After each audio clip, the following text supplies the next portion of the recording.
We're nearly 2 years into this pandemic. You're a year into the presidency. Empty shelves and no test kits in some places, 3 days before Christmas when it's so important. Is that good enough? No, nothing's been good enough. But look, we're in a situation now where we have 200 million people fully vaccinated, and we're getting these booster shots as well. I want to get right to Omicron. As you know now, the dominant strain here in the U.S., Dr. Fauci now says it could account for up to 90% of all new cases by just next week. The CDC now warning Americans that we could see peaks that we haven't seen so far in this pandemic. I know just before we sat down here, the FDA has now authorized the first COVID pill, the first antiviral pill from Pfizer. How much has the government purchased? How much is ready to go right away?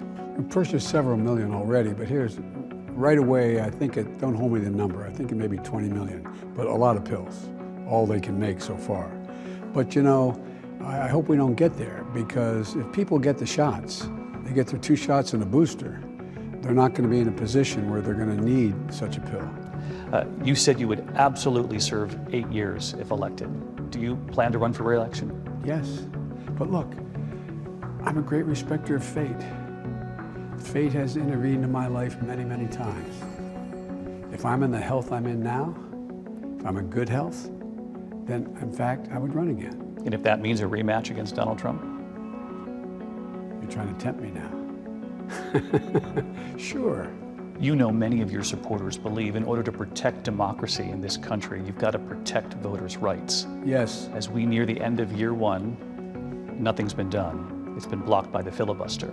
The only thing standing between getting voting rights legislation passed and not getting passed is the filibuster. I support making an exception of voting rights for the filibuster. The search is intensifying for this missing 3-year-old in San Antonio. We are not treating it as an abduction right now. We are treating it as a missing person. Investigators say Lena Keel, whose family recently resettled in Texas from Afghanistan, was last seen at this playground near her apartment complex Monday evening. The community stepping up its efforts, with the local Islamic Center now offering a $75,000 reward in the case. Lena's mother had been watching her before getting up to leave for a short time. Police say when she got back, Lena was gone. We will continue to search the areas surrounding where we've already searched, trying to find someone who knows anything about Lena. The FBI and search parties have been combing the area where Lena was last seen as authorities plead for anyone with any information to reach out because timing is critical. Early on, it's very important. Unfortunately, the longer the time lapses, the less hopeful we become. The toddler was last seen wearing a black jacket, red dress, and black shoes.